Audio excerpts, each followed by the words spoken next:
if you can keep the brain happy and fueled properly, then the rest of the body works a whole lot better. Hi everyone, I'm Roberta. I'm a registered dietitian nutritionist, and today there are 3 rules I want to share with you about timing of meals to make your weight loss more effective. But first, I want to say hi to my friend Andrea. Hi Andrea! We were talking about timing of meals yesterday, so I figure, let's turn it into a video. If you Google timing of meals, you'll see so many different opinions and articles about the subject. But after working in the hospital for over 24 years, there are 3 rules that pretty much hold for all of us. Rule number 1, make sure within the first 2 hours of waking up that you eat or drink something, as simple as a protein shake would do, because you need to fuel the brain.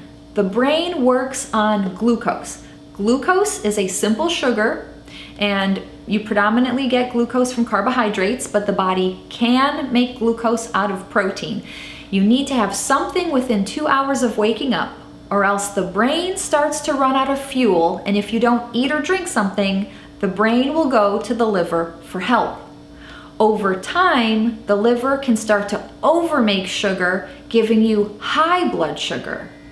Over time, that can raise your insulin levels, and that can make it hard to lose weight. Also, if you wait too long to eat, you might end up eating too much later on. So remember, rule number 1, have something to eat or drink within 2 hours of waking up. Oh, if you need to know your carbohydrate limit at breakfast, make sure to check out my 3rd video. So it's season 1, episode 3, which is your carb limit revealed part 1. So you'll know exactly the carbs to limit at your breakfast.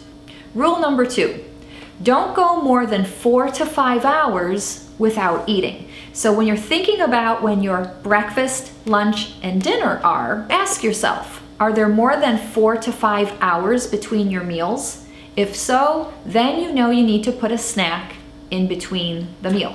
The reason why we're doing this is, again, to feed the brain. If you can keep the brain happy and fueled properly, then the rest of the body works a whole lot better. Rule number 3, don't eat anything 3 hours before bedtime. And I know if you Google if it's okay to eat before bedtime, you're going to find articles that say it's okay. But I want to reference 2 research studies and my own personal experience. The first study was done in Japan with over 8,000 women who ate their dinner or snacks very close to bedtime.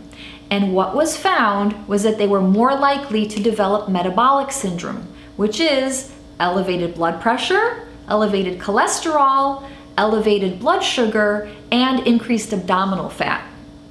And then in a 2020 study that was published in the Journal of Clinical Endocrinology and Metabolism, subjects were either given dinner at 10 p.m. or 6 p.m. And they found that people who had dinner at 10 p.m. were more likely to develop high blood sugar. Eating close to bedtime puts you more at risk for diabetes, heart disease, and more abdominal fat. Now, what about my own experience? I have to admit that sometimes when I don't balance my dinner properly, I do get hungry close to bedtime. And so if I do eat something, I notice that over the days, I tend to have a little bit more belly fat. So I am one to say that eating too close to bedtime does increase abdominal fat, for me anyway. And if you need a quick reminder on how we're supposed to balance our meals, remember the plate method, where we first want to focus on protein. Where's your protein? Have an abundance of non-starchy vegetables, and be mindful of the carbohydrates. And again, if you don't know your personal carbohydrate limit, go to the 3rd episode called Your Carb Limit Revealed Part 1, so you'll know exactly your carbohydrate limit. Join me at the next video when we talk about beverages, their carb content, artificial sweeteners, and how it all impacts your weight loss. Please subscribe to my channel, hit the bell notification, and give me a like so I can keep bringing you videos. Thank you so much for spending time with me. I really appreciate it. And until next time, take good care of yourself. Bye.